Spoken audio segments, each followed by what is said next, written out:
फौजी अदालतों से मुतालिक हुकूमती वजाहत आ गई। वज़ीर दिफा ख्वाजा आसिफ ने कहा है कि पहले ही कानून और आर्मी कोर्ट मौजूद है, कोई नई कोर्ट नहीं बनाई जा रही। ख्वाजा आसिफ ने कह दिया कि फौजी अदालतें गुज़श्ता 75 साल से लगातार काम कर रही हैं।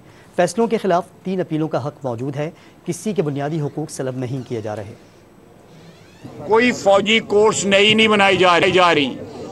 ऑलरेडी इस वक्त जो है कानून मौजूद है, कोर्ट्स मौजूद हैं और वो पिछले 75 साल में लगातार जो है काम कर रही हैं। उनमें 2 अपीलों का बल्कि 3 अपीलों का हक है, आर्मी चीफ के पास, हाई कोर्ट के पास, सुप्रीम कोर्ट के पास।